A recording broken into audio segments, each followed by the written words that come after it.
Assalamualaikum warahmatullahi wabarakatuh. Salam sejahtera bagi kita semua. Kita lanjutkan lagi perkuliahan kita pada hari ini ya. Kita akan bahas terkait dengan klasifikasi sumber daya alam dan hubungannya antara satu dengan lainnya. Nah, sebagai pendahuluan, sumber daya alam ini perlu diklasifikasikan atau digolongkan. Kenapa? Karena penggolongan itu akan lebih mempermudah pemahaman kita mengenai sifat-sifat sumber daya tersebut. Nah, selanjutnya, penggolongan tersebut akan mempermudah kita dalam merencanakan bagaimana memanfaatkannya dan bagaimana mengelolanya, agar volume sumber daya alam tersebut tidak lekas habis dan tetap lestari namun memberikan manfaat sosial yang optimal. Yang ketiga adalah sumber daya alam juga dapat didefinisikan sebagai sumber daya atau faktor produksi yang disediakan oleh alam, bukan merupakan buatan manusia. Ini sebagai dasar kenapa kok sumber daya alam itu perlu diklasifikasikan. Seperti kita ketahui, pembagian jenis sumber daya alam bisa dibagi menjadi dua, yaitu sumber daya alam yang tidak dapat diperbaharui atau exhaustible resource, atau stock resources atau fund resources, atau biasa kita sebut juga dengan unrenewable resources. Nah, kelompok yang kedua yaitu kelompok sumber daya alam yang dapat diperbaharui, yaitu renewable resources atau flow resources. Nah, menurut Barlow ya, berbeda dengan dua kelompok sumber daya alam tadi, Barlow membagi kelompok sumber daya alam menjadi tiga. Yang pertama adalah sumber daya alam yang tidak dapat pulih atau tidak dapat diperbaharui. Berikutnya yang kedua adalah kelompok sumber daya alam yang dapat pulih atau dapat diperbaharui. Dan yang terakhir adalah sumber daya alam yang memiliki sifat gabungan antara yang dapat diperbaharui dan yang tidak dapat diperbaharui. Ini menurut Barlow. Nah, sumber daya alam yang tidak dapat dipulih, yang tidak dapat pulih atau tidak dapat diperbaharui memiliki sifat bahwa volume fisik yang tersedia tetap dan tidak dapat diperbarui atau diolah kembali. Nah, contohnya seperti apa? Ini contohnya sumber daya seperti batu bara ya, mineral yang sifatnya dapat dipakai habis atau berubah secara kimiawi melalui penggunaannya. Yang kedua, sumber daya seperti logam dan batu-batuan yang mempunyai umur penggunaan yang lama dan seringkali dapat dipakai ulang. Ya, ini disebut dengan sumber daya yang tidak dapat diperbaharui ya. Ada yang sekali habis ketika dipakai, ada yang bisa dipakai ulang. Tetapi dua contoh ini merupakan pada dasarnya adalah sumber daya yang tidak dapat diperbaharui. Ya, logam itu bisa dipakai, diolah kembali segala macam, tapi lama-lama dia akan habis. Ya, walaupun dapat dipakai berulang-ulang. Berikutnya ada sumber daya alam yang dapat pulih atau dapat diperbaharui. Ya, ini mempunyai sifat terus-menerus ada dan dapat diperbaharui baik oleh alam itu sendiri maupun dengan bantuan manusia. Contohnya adalah sumber daya air. Ya, ini baik air yang mengalir di sungai maupun air yang tidak mengalir seperti air danau dan laut ya. Nanti ini air, contoh air. Sedangkan selain air ada angin, ada cuaca, ada gelombang laut, sinar matahari dan bulan. Nah, ini entah dipakai atau tidak, terus-menerus akan ada dan dapat diperkirakan ya. Ini sumber daya yang sifatnya dapat diperbaharui. Dan yang ketiga adalah sumber daya alam yang mempunyai sifat gabungan. Sifat gabungan antara tidak dapat diperbaharui dan dapat diperbaharui. Contohnya adalah sumber daya biologis seperti hasil panen, hutan, marga satwa, padang, rumput, perikanan, dan peternakan. Dia itu pada dasarnya sebenarnya bisa diperbaharui. Tetapi ketika contoh ya, misalnya beberapa hewan yang mulai langka. Nah, itu kalau lama-kelamaan digunakan tanpa ada campur tangan manusia, maka bisa punah ya. Bisa punah. Hutan juga sama. Ini sifatnya sebenarnya dapat diperbaharui. Tapi misalnya karena ada penebangan hutan, penggunaan hutan atau konversi hutan untuk sawit, nah lama-lama hutan itu akan habis, tidak dapat diperbaharui. Ada lagi sumber daya tanah yang menggambarkan bagian gabungan antara sifat sumber daya alam yang dapat diperbaharui maupun yang tidak dapat diperbaharui, maupun yang sumber daya biologis. Contohnya apa? Kesuburan tanah. Tanahnya sendiri sebenarnya itu dapat diperbaharui, tetapi kesuburan tanah ini bisa hilang, ya bisa hilang. Di dalamnya juga ada sumber daya biologis, contohnya adalah terkait dengan keberadaan humus, cacing, dan segala macam. Dan ini tanah bisa kita golongkan menjadi sumber daya alam yang memiliki sifat gabungan. Nah, berdasarkan pengelompokan jenis sumber daya alam tadi, ya baik itu yang dapat diperbaharui maupun yang tidak dapat diperbaharui, sebenarnya pada dasarnya perbedaan di antara kelompok tadi hanya pada derajat keberadaannya saja, ya. Jadi ketika hampir tak terhingga, maka dia sifatnya itu dapat diperbaharui. Tapi kalau derajat keberadaannya itu adalah tidak terhingga, pada suatu waktu akan habis, maka disebut dengan sumber daya alam yang tidak dapat diperbaharui. Nah, dalam penggunaannya, sumber daya alam baik yang dapat maupun yang tidak dapat diperbaharui ini akan saling dapat melengkapi. Ini bisa dalam bersifat komplementer, bisa bersifat saling mengganti atau substitusi, dan dapat bersifat netral, ya. Nah, nanti implikasinya apa atas penggolongan sumber daya alam yang tadi, ya, yang sumber daya alam yang dapat diperbaharui maupun tidak dapat diperbaharui, implikasinya yang pertama adalah bagi sumber daya alam yang dapat diperbaharui, ketidakpastian dalam perkembangan teknologi akan merupakan hambatan dalam perencanaan dibanding untuk sumber daya alam yang dapat diperbaharui. Ya, yang kedua implikasinya adalah dengan berhasilnya perkembangan teknologi membuat kita menjadi kurang memperhatikan keadaan di masa yang akan datang. Implikasi yang ketiga, sangat diperlukan adanya kebijakan pemerintah untuk konservasi sumber daya alam, khususnya untuk sumber daya alam yang tidak dapat diperbaharui. Berikutnya, adanya penemuan barang-barang sintetis tidak berarti dapat menolak perlunya usaha konservasi sumber daya alam. Ini implikasinya. Ya, ketika sumber daya alam itu tidak dapat diperbaharui, maka perkembangan teknologi itu ketika dia terlambat datang atau dalam artian sustain, tetap fix, ya, maka ini akan merupakan hambatan dalam perencanaan. Ya, merupakan dalam hambatan dan perencanaan untuk sumber daya alam yang tidak dapat diperbaharui. Ya, ketika informasi yang sempurna sumber daya alamnya itu sudah kita ketahui yang tidak dapat diperbaharui berapa, maka perkembangan teknologi bisa dijadikan alat untuk membuat perencanaan penggunaan sumber daya alam yang tidak dapat diperbaharui tadi secara optimal. Nah, kalau untuk sumber daya alam yang dapat diperbaharui relatif mudah, ya, relatif mudah dalam membuat perencanaan. Tinggal kemauannya saja. Berikutnya teknologi juga ini kadang membuat kita misalnya ditemukan lagi cadangan minyak di mana. Nah, ini kita menjadi kurang memperhatikan keadaan di masa yang akan datang. Ya, misalnya contohnya adalah penemuan mobil, motor. Bagi kita generasi sekarang, bagaimana caranya misalnya kita bisa menikmati kendaraan bermotor tadi. Ya, ini yang membuat kita tidak peduli terhadap masa yang akan datang. Sehingga perlu kebijakan pemerintah untuk konservasi sumber daya alam. Walaupun ada barang-barang yang sifatnya sintetis pengganti sumber daya alam tersebut. Selain berdasarkan pembagian atau pengelompokan sumber daya alam yang tadi, ya, yang tidak dapat diperbarui maupun yang dapat diperbarui, sumber daya alam juga dapat dikelompokkan atas dasar pengelolaannya, yaitu bisa dibagi menjadi sumber daya alam yang dikelola oleh pemerintah, ada sumber daya alam yang dikelola oleh pihak swasta, atau sumber daya alam yang seharusnya dikuasai oleh pemerintah, tetapi pengelolaannya diserahkan ke swasta. Ya, ini bisa dikelompokkan berdasarkan tadi. Nah, penguasaan terhadap sumber daya alam ini dibedakan menjadi sumber daya milik individu juga atau private property, dan sumber daya alam milik umum atau common property. Ini nanti dibahas juga di slide berikutnya. Nah, yang ingin saya sorotin adalah pengelompokan tadi berdasarkan pengelolaannya. Memang kalau sebagai contoh di sumber daya alam yang dikelola pemerintah, ini biasanya terkait dengan sumber daya alam yang menguasai hajat hidup orang banyak. Contohnya seperti bahan bakar minyak, BBM, itu dikuasai oleh pemerintah melalui BUMN, ya, melalui Pertamina.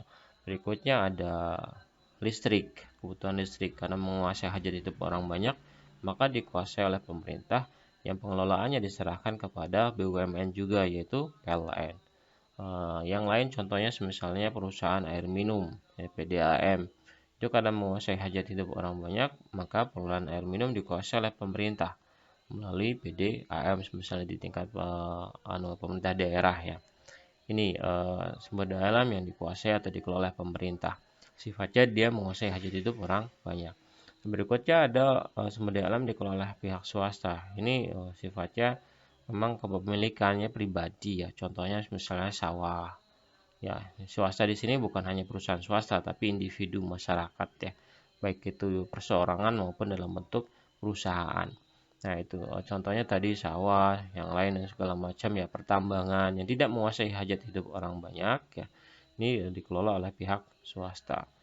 Atau ini seharusnya dikuasai oleh pemerintah tetapi pengelolanya diserahkan ke swasta.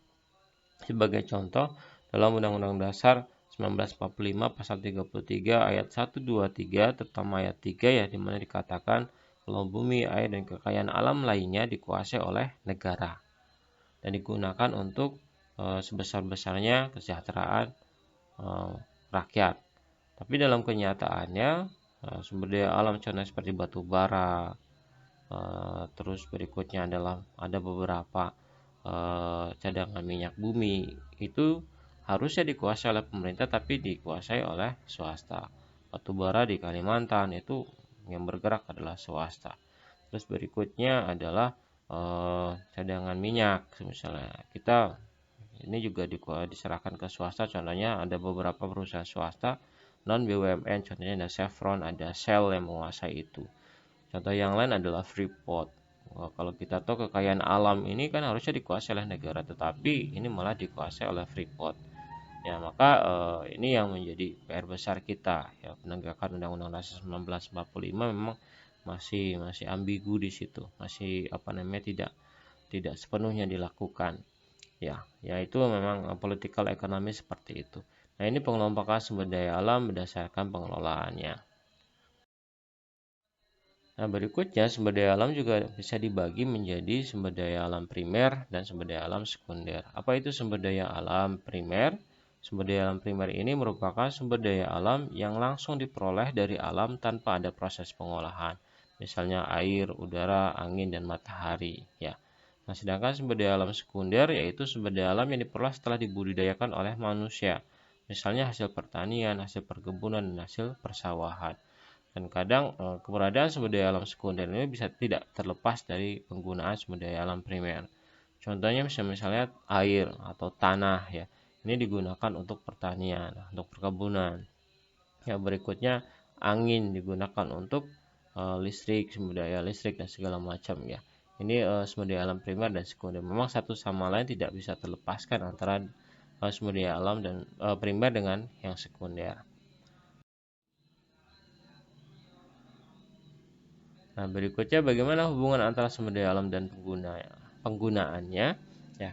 Yang pertama tadi kita sudah bahas pada slide sebelumnya.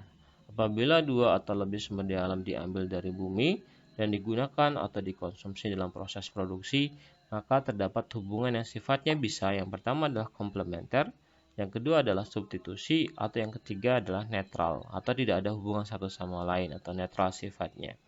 Nah, komplementer ini saling melengkapi, saling menyertai ya, saling menyertai. Kalau gula dan kopi itu bukan komplementer karena banyak orang minum kopi tanpa gula nggak masalah, berarti bukan komplementer. Ini maksud dengan komplementer itu ya selalu menyertai. Contohnya adalah antara motor dengan bensin. Kalau ada motor saja tidak ada bensinnya maka tidak jalan, maka bensin itu adalah merupakan komplementer dari motor atau dari mobil. Ya, seperti itu contohnya. Nah, ini contoh sumber daya alam yang berdasarkan penggunaannya bersifat komplementer. Contohnya adalah ini.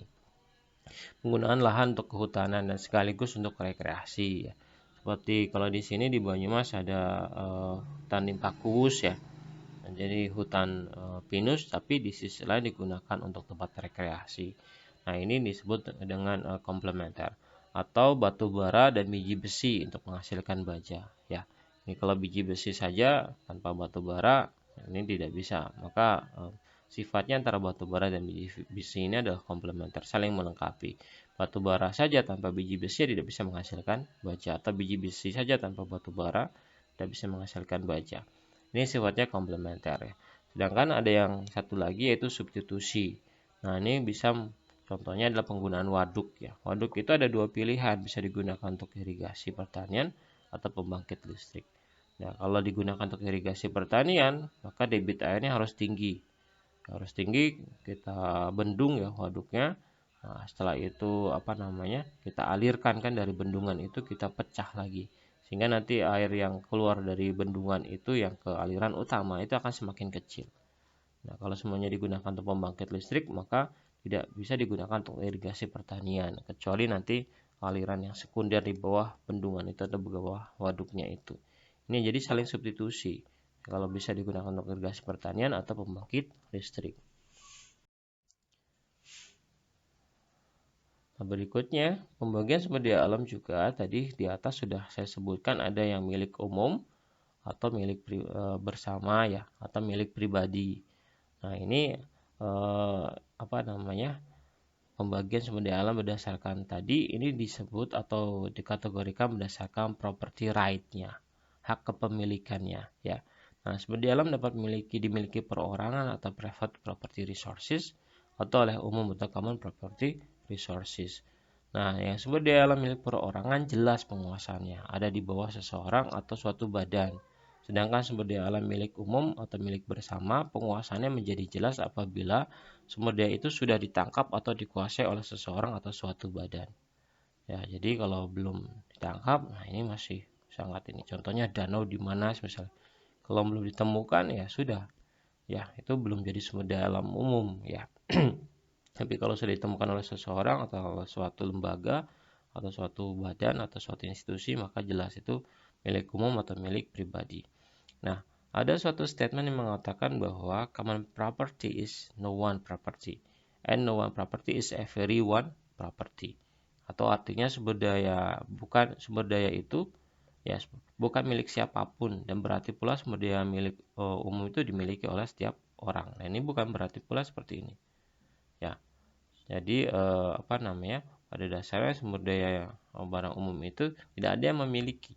Nah, tidak ada satupun tidak ada properti yang semuanya itu single property atau everyone property atau milik semua orang. Jadi harus jelas ya. Harus jelas antara milik pribadi atau milik umum.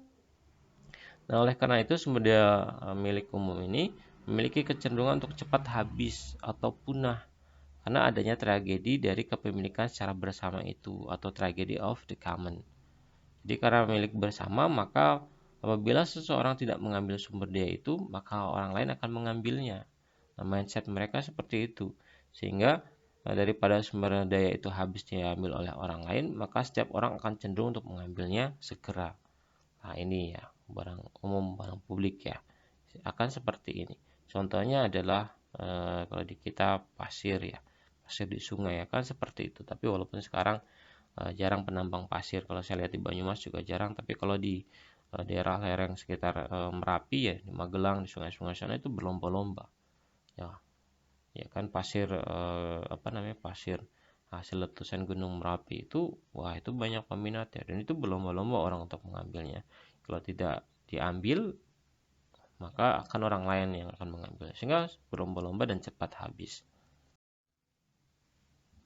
Nah, sebagai soal evaluasi, silahkan kalian jawab dua pertanyaan pokok ya. Yang pertama, pertanyaannya adalah jelaskan pengertian dari jenis sumber daya berikut ini dan berikan contohnya. Ada yang A itu sumber daya alam yang tidak dapat pulih atau tidak dapat diperbaharui, terus sumber daya alam yang dapat pulih atau dapat diperbaharui, dan sumber daya alam yang memiliki sifat gabungan antara yang dapat diperbaharui dan yang tidak dapat diperbaharui. Nah, silahkan dijelaskan dulu, terus contohnya bagaimana. Yang B, ini sumber daya alam yang dikelola pemerintah dan dikelola swasta. Pengertiannya apa? Nah, contohnya seperti apa? Yang C, sumber daya alam primer dan sekunder sama, ini juga pengertiannya bagaimana? Contohnya apa? Berikutnya ada sumber daya milik pribadi dan milik umum, ini juga sama. Nah, berikutnya bagaimanakah implikasi yang dapat ditimbulkan oleh penggolongan sumber daya alam yang tidak dapat pulih atau tidak dapat perbaharui dan sumber daya alam yang dapat pulih atau dapat diperbaharui. Ya, ini implikasinya seperti apa? Sudah ada di di materi yang sudah saya sampaikan tadi. Itu dari saya, kurang lebihnya saya mohon maaf. Wassalamualaikum warahmatullahi wabarakatuh. Selamat siang.